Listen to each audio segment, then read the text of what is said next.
14 février 1953, 23h45. Appartement 3B au 147 Ocean Parkway, Brooklyn, New York. L'air est lourd d'une humidité glaciale qui suinte des murs craquelés, imprégné d'odeurs de choux bouillis, remontant des cuisines voisines et de tabac bon marché, consumé jusqu'au filtre dans un cendrier débordant. Victor Landau, alias Léonard, agent illégal du KGB infiltré depuis 8 ans dans le tissu anonyme de la classe ouvrière américaine, fixe le vide au-delà de la fenêtre aux rideaux jaunis, où les réverbères de la rue diffusent une lueur orangée et traîtresse, comme si chaque flocon de neige qui fond sur le trottoir était un œil discret du bureau fédéral. Sa femme, Eleanor, une Irlandaise au visage marqué par les privations de l'après-guerre, arpente la pièce exiguë, ses pantoufles claquant sur le linoléum usé, la voix montant en un crescendo de reproches qui perce le silence oppressant de l'hiver new-yorkais. « Tu manges encore, Vic. Ces nuits où tu rentres puant la sueur et l'essence, comme si t'étais un fantôme des docks. Et cet argent qui tombe du ciel, hein? Dis-moi où tu le planques, ou je jure devant Dieu que je balance tout. » Ces mots ricochent contre les murs tapissés de papier peint défraîchi, et Victor sent son pouce accélérer, un tic nerveux au coin de l'œil, car il sait que le téléphone mural, avec son fil torsadé pendant comme une corde au cou, pourrait sonner à tout instant. Un appel codé de son contrôleur, ou pire, le bourdonnement d'une ligne mise sur écoute depuis des mois par les G-men du FBI qui rôdent déjà dans les ombres de Brooklyn. Eleanor s'arrête net, le souffle court, et dans un geste de rage pure, elle renverse la table basse d'un coup de hanche, envoyant valser le cendrier et un vieux poste radio à lampe qui émet un grésillement mourant avant de s'éteindre. Sous les débris, un éclat métallique luit faiblement. Une petite boîte en étain, oubliée dans la précipitation d'un codage la veille au soir. Victor plonge pour la rattraper, mais trop tard. Ses doigts effleurent le couvercle qui s'ouvre dans la chute, libérant une pellicule de microfilm enroulée comme un serpent prêt à mordre. Ces cadres minuscules gravés de schémas de réacteurs nucléaires volés à Oak Ridge. « Qu'est-ce que c'est que ça, Vic? Du film pour appareil photo? T'es un voyou ou quoi ?» hurle-t-elle, les yeux écarquillés par un mélange de terreur et de fureur, ramassant l'objet comme une grenade dégoupillée. Victor se fige. Le temps s'étire en une éternité suffocante où chaque tic-tac de l'horloge murale, un cadeau de sa tante à Moscou, résonne comme un compte à rebours vers l'abîme. Il imagine déjà les voisins, ces ombres grises derrière les cloisons minces, tendant l'oreille, leur ligne téléphonique peut-être déjà compromise par les techniciens du FBI qui, depuis l'affaire Rosenberg, quadrillent les quartiers ouvriers de New York comme des araignées tissant leur toile. « Rends-moi ça, elle. C'est rien, juste du boulot au chantier, » murmure-t-il d'une voix rauque, tendant la main lentement, calculant chaque seconde, mais elle recule vers la porte, serrant la pellicule contre sa poitrine, et dehors, dans l'escalier aux marches grinçantes, un bruit de pas lourds monte déjà. Les voisins ont appelé les flics, ces patrouilles de nuit qui sillonnent Brooklyn sous prétexte de bagarres domestiques, mais qui pour Victor sont les avant-postes invisibles du contre-espionnage américain. Les coups à la porte claquent, comme des coups de feu étouffés, 3 fois, puis une voix bourrue transperce le bois. « Police! Ouvrez! On a eu un appel pour tapage nocturne !» Eleanor hésite, le regard implorant vers Victor qui secoue la tête imperceptiblement, son esprit filant à travers les protocoles du KGB. Effacer les traces, activer le plan B, fuir vers le safe house de Queens. Mais elle craque. Le verrou tourne avec un cliquetis fatal, et 2 agents en civil entrent, leurs imperméables dégoulinant de neige fondue. L'un d'eux, un sergent trapu nommé O'Malley, balayant la pièce du regard, son faisceau de lampe torche, s'attardant sur la pellicule que tient encore Eleanor. « Qu'est-ce qu'on a là? Montrez-moi ça, madame. » Victor sent la pièce rétrécir, les murs se refermer comme une cellule de détention préventive à Lubyanka transplantée à Brooklyn. Il allume une cigarette d'une main tremblante, aspirant la fumée jusqu'au filtre brûlant ses lèvres, tandis qu'O'Malley examine le microfilm à la lumière crue de l'ampoule nue qui bourdonne au plafond. « Ça ressemble pas à du Kodak ordinaire, ça. Vous savez ce que c'est, monsieur ?» Victor hausse les épaules, feignant l'indifférence du prolétaire las, mais intérieurement, la paranoïa s'insinue comme un poison lent. Et si les écoutes du FBI, installées depuis des semaines sur ordre de G. Edgar Hoover lui-même, ont capté les murmures codés de ses appels à un numéro de Washington? Les flics appellent le bureau par radio, statique crachotant dans la nuit, et bientôt, une Lincoln noire banalisée se gare en double file devant l'immeuble, phares éteints, crachant deux agents du FBI en gabardine grise, leurs visages impassibles comme des masques de cire sous les lampadaires. Minuit passé de quelques minutes, et l'appartement est transformé en scène de crime muette. Les agents du FBI, menés par l'inspecteur Harlan Graves, un vétéran des chasses aux espions atomiques avec des cicatrices de la Seconde Guerre au front, fouillent méthodiquement chaque recoin, sous les lattes du plancher, derrière les posters jaunis de syndicats ouvriers, dans les faux compartiments du poste radio. Victor est assis sur une chaise branlante, menottes au poignet, écoutant le bourdonnement incessant du magnétophone qui enregistre chaque souffle, chaque pause lourde de silence.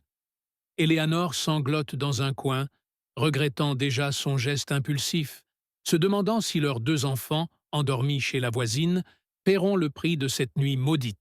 Graves tient la pellicule à contre-jour, ses yeux plissés décryptant les ombres des plans secrets. Réacteur à eau lourde, schéma de Los Alamos. « Vous êtes pas maçon, Lando. Vous êtes un rouage du réseau soviétique. » Victor ne répond pas, fixant le vide, le temps s'étirant jusqu'à l'insupportable, tandis que dehors, dans l'escalier, des pas feutrés montent et descendent, filature en place. Voitures de surveillance positionnées au carrefour, le quartier entier devenu une nasse invisible. La dispute conjugale, ce banal éclat de vaisselle et de mots d'aigre, a fissuré le voile de son existence clandestine. Et maintenant, chaque tic-tac de l'horloge amplifie l'inévitable. L'interrogatoire qui s'annonce, les nuits blanches à Foley Square, les projecteurs braqués sur son visage, jusqu'à ce que la vérité suinte comme du sang d'une plaie rouverte.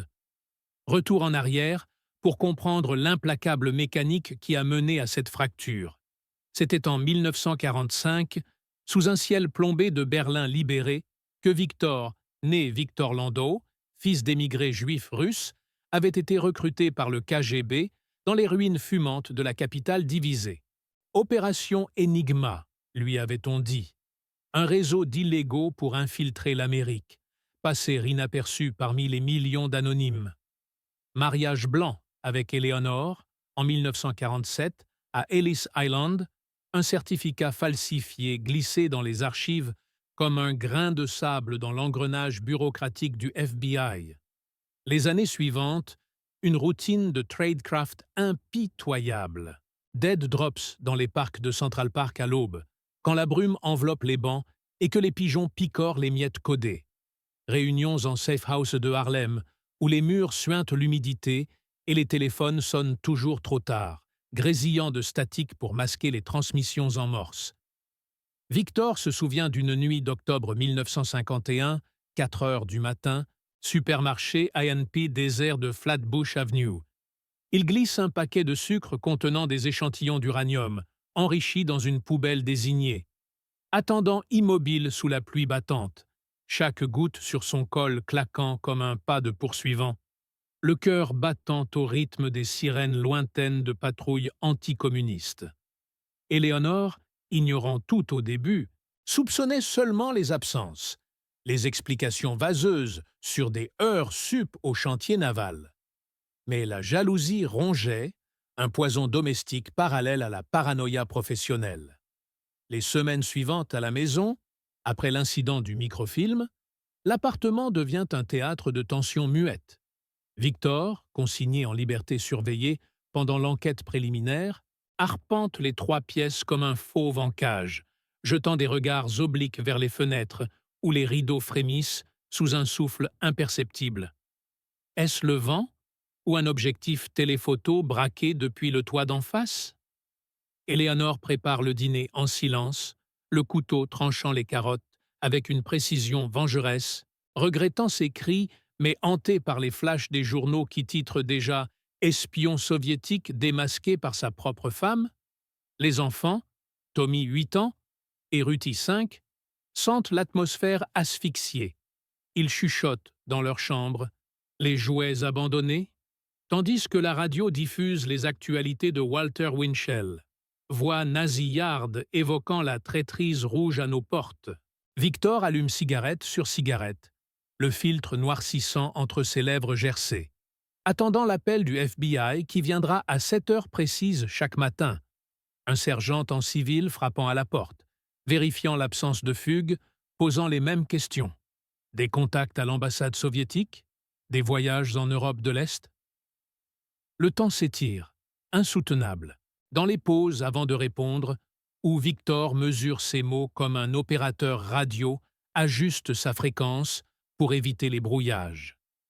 Dehors, la filature du FBI s'intensifie. Une mécanique huilée de l'ère McCarthy. Voitures banalisées, garées des heures sous les platanes dénudés d'Ocean Parkway. Leurs occupants mâchant des chewing-gums, notant chaque sortie.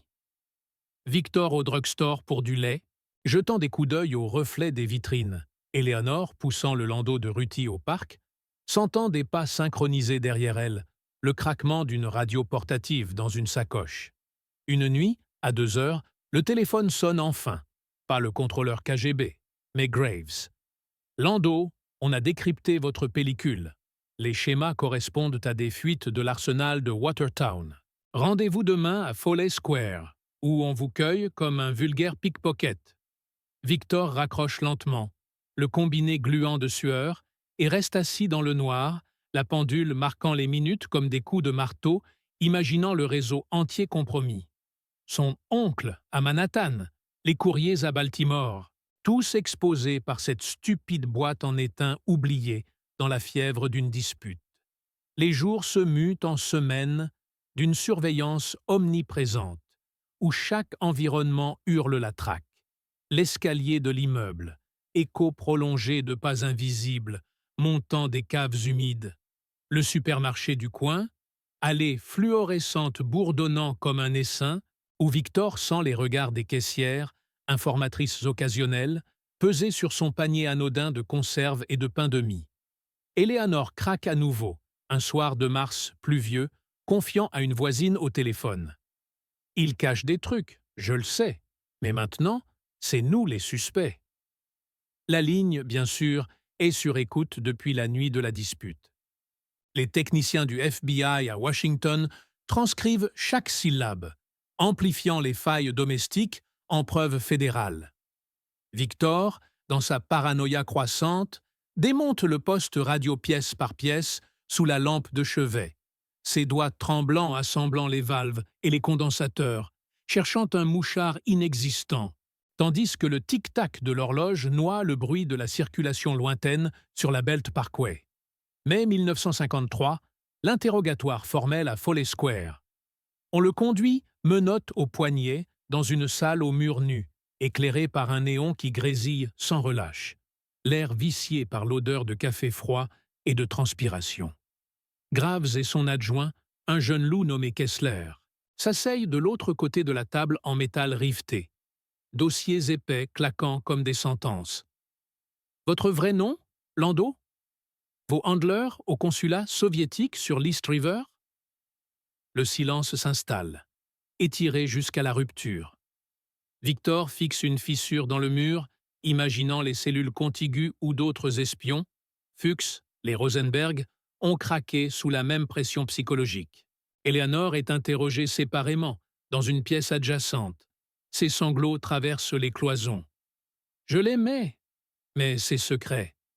Les gosses, qu'est-ce qu'on va devenir ?» Les heures passent. Le néon clignote. Une cigarette consumée jusqu'au filtre roule par terre. Victor sent son moral se fissurer. Les protocoles KGB. Ne jamais coopérer, mourir, plutôt que trahir. Se heurtant à l'inévitable, l'image de ses enfants orphelins de père. La filature s'étend au réseau. Raid simultané à 4 heures du matin sur 3 safe houses. Un garage de Bronx avec des postes émetteurs enterrés. Un appartement de Jersey City regorgeant de faux passeports. Victor apprend par bribes, lors des pauses interrogatoires où on lui offre un sandwich détrempé, votre dead drop de Prospect Park a été piégé depuis des semaines. On a votre contrôleur, un certain Ivan. La paranoïa culmine en lui, nuit blanche, où il revit chaque hop, la microfilm cachée dans un paquet de lessive lors d'un passage à la laverie automatique, le grésillement radiostatique masquant les ordres de Moscou, extraire données sur Project Venona. Eleanor, relâchée sous caution mais marquée à vie, rentre seule à l'appartement vidé de ses secrets, les meubles nus échouant sous les pas des enfants apeurés. Elle fixe le téléphone qui ne sonne plus, attendant le jugement qui pend comme une épée. L'opération fédérale s'élargit. Un domino implacable. Arrestation en chaîne, du porteur de Baltimore au chiffreur de Philadelphie, chaque maillon remonté jusqu'à Victor, pivot de la cellule. Dans la cellule de détention, le silence est total, rompu seulement par le claquement des verrous et les murmures des gardiens. Il sent l'ordinaire s'évaporer. Plus de promenades du dimanche à Coney Island, plus de dîners chauds, juste l'attente infinie du procès, où les flashs des reporters transperceront les vitres blindées. Éléonore visite une fois, séparée par une vitre sale, ses lèvres formant des mots muets. Pardon. Mais il détourne le regard, sachant que la dispute a tout emporté, que le trivial a enfanté le fatal. Les conséquences s'étendent comme une ombre. Les enfants placés chez une tante, Eleanor convoquée comme témoin clé, son témoignage, arraché dans la fièvre de la nuit, scellant le dossier du procureur. Victor, seul avec ses regrets, écoute la radio des détenus diffuser les infos. Nouveau coup au réseau soviétique grâce à une alerte domestique. Le néon de la cellule bourdonne, éternel, et le temps, cet ennemi impitoyable, continue de s'étirer vers un horizon sans fin où la trahison ordinaire a dévasté des vies entières. Les mois suivants, l'interrogatoire psychologique se poursuit en sous-main. Kessler, le jeune agent, le convoque pour des entretiens informels dans une salle aux murs capitonnés où l'horloge murale semble figée à 11 heures, amplifiant chaque pause. Pensez à vos gosses, Victor. Moscou vous lâchera comme ils l'ont fait pour les Rosenberg. Il hésite, le silence pesant comme du plomb, une goutte de sueur coulant le long de sa tempe, tandis que dehors, Manhattan vrombit indifférente. Eleanor, brisée, erre dans Brooklyn, évitant les regards des voisins qui murmurent « la balance », poussant le landau vide sous un ciel d'octobre gris, sentant toujours les pas synchronisés. La surveillance ne s'arrête pas avec l'arrestation. Les dead drops inutilisés pourrissent dans les parcs, microfilms moisis révélant des secrets obsolètes. À Moscou, un officier du KGB rature un nom sur une liste, ordonnant le silence radio. Victor craque enfin, un soir de novembre, voix basse confessant les codes, les contacts, libérant le poids mais vendant son âme. Le FBI jubile, dossier gonflé pour le Sénat. McCarthy, brandissant le cas comme trophée. L'après-procès s'étend en un lent effondrement. Sentence de 20 ans à Sing Sing. Eleanor divorcée par correspondance. Les enfants grandissant avec le stigma. Le fils de l'espion. Elle refait surface à Staten Island, employée de bureau sous un faux nom, mais chaque téléphone sonnant la ramène à cette nuit de février, au microfilm scintillant sous la lampe. Victor, en cellule, compte les barreaux, le bourdonnement des néons nocturnes mêlé au grésillement des radios des gardiens, regrettant l'unique erreur, laisser la boîte en évidence dans la tempête conjugale. La guerre froide continue, impitoyable, transformant une querelle de ménage en faille stratégique. où le personnel dévore le professionnel, et l'ombre de la dispute plane éternelle sur des vies brisées. Acte 2. Les échos du silence. Des années s'écoulent comme des ombres allongées sur le béton de Sing Sing, où Victor, blanchi par les ans et les regrets, taille des plaques commémoratives pour les tombes des gardiens tombés. Ironie du sort, gravant des noms d'hommes loyaux, tandis que le sien s'efface des archives du FBI. 1962. La crise des missiles pulse dans les transistors des cours de promenade. Cuba tremble, Kennedy serre les poings à la Maison-Blanche, et Victor, écoutant les ondes crachotées, murmure pour lui-même. « J'aurais pu être là-bas, pas ici. » Une lettre arrive enfin, cachetée d'un avocat de Staten Island. Libération conditionnelle pour bonne conduite. Après 15 ans de barreau comptés à voix haute dans l'insomnie. Dehors, l'air de New York a mué, les tours perçant les nuages, mais les fantômes persistent. Un taxi le dépose devant un entrepôt délabré du Bronx, où un contact anonyme, voix rauque au téléphone public, lui glisse. Le centre n'oublie pas, ni ne pardonne. Eleanor, usée par les bureaux anonymes et les nuits hantées par le landau vide, a élevé les enfants dans un silence de cathédrale. Tommy, l'aîné, mécano à Détroit, poings serrés sur des moteurs grondants, fuyant les questions des collègues sur « ce père en tôle ». Sarah, serveuse dans un diner de Jersey, tatouant discrètement un microfilm fané sur son avant-bras, symbole ou malédiction. Mais le passé ressurgit comme un sous-marin perçant les vagues. Un soir d'hiver 1965, Tommy reçoit un appel de Kessler, vieilli mais toujours aiguisé, désormais inspecteur privé pour des firmes de la défense. « Ton père a des dettes, gamin. Moscou veut son scalp, même en liberté. Aide-nous, ou c'est la famille qui trinque. » Tommy hésite, cigarette au bec dans la fumée des usines Ford, sentant le poids des dead drops d'antan, un paquet glissé sous un banc de Central Park, instructions codées pour un nouveau réseau. Victor, réinstallé dans un studio aux murs jaunis de Yonkers, reconstruit en miettes. Job de nuit comme portier, observant les ombres des passants se fondre dans la brume du Hudson, paranoïaque à chaque klaxon. Éléonore, par hasard ou destin, croise son chemin lors d'une commémoration des Rosenberg. Regards qui se heurtent, comme des lames, café amer dans un dîner au néon clignotant.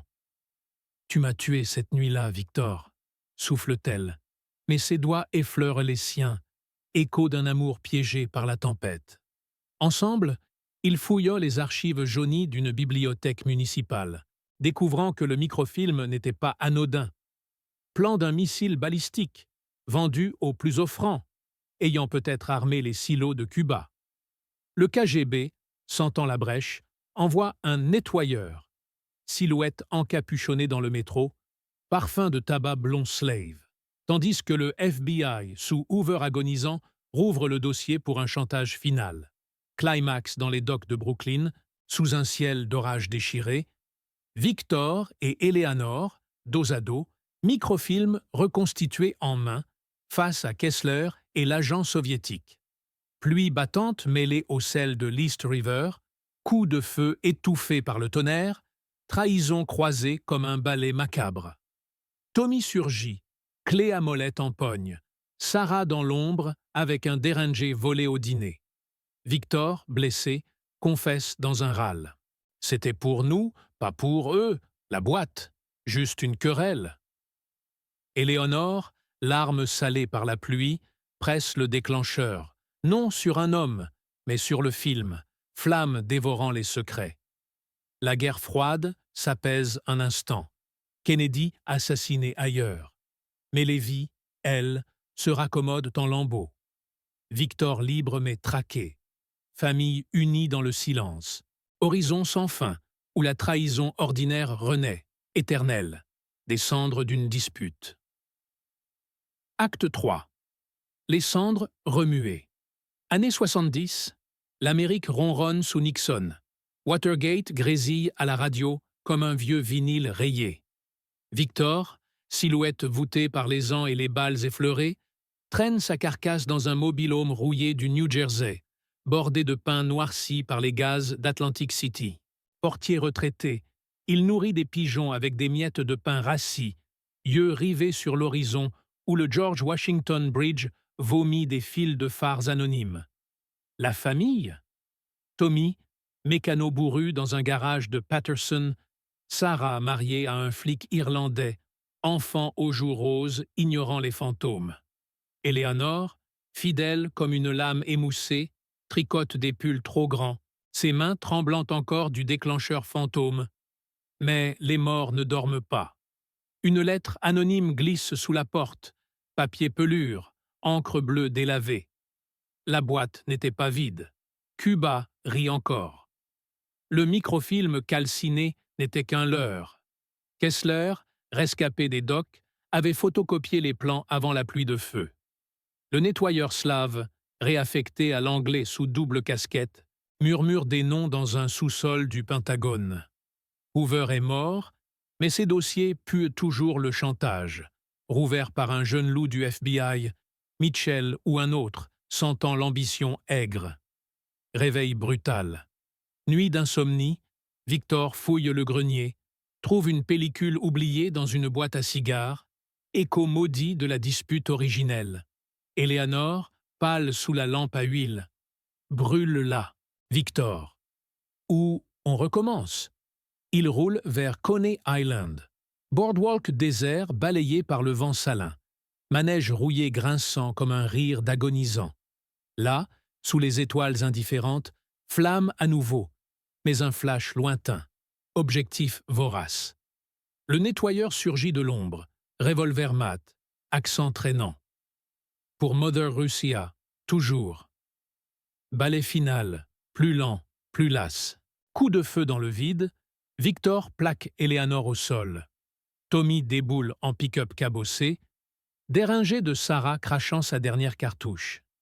Kessler, ombre édentée, négocie un marché. Les plans pour l'immunité. Victor, sang coulant d'une plaie rouverte, rit jaune. La querelle! Juste pour une boîte de crayons. Les gosses en avaient besoin pour l'école. Eleanor, yeux d'acier, arrache la pellicule des mains de Kessler, l'enflamme d'un briquet Zippo usé. Feu purificateur, illuminant les cicatrices. Aube sale sur l'océan. Arrestation feinte. Dossier classé, obsolète, par un ordre venu d'en haut. Victor et Eleanor s'éloignent, main dans la main fripée, vers un dîner aux néons éternels. Kennedy est un mythe. Cuba, un rêve fané. La guerre froide fond comme beurre au micro-ondes. Trahison ordinaire, elle couve dans chaque foyer, chaque dispute pour une boîte vide. Fin du film, fondu au noir, générique sur The Times They Are a-Changin' de Dylan, roulement de tambour et le bec de pigeon picorant les cendres.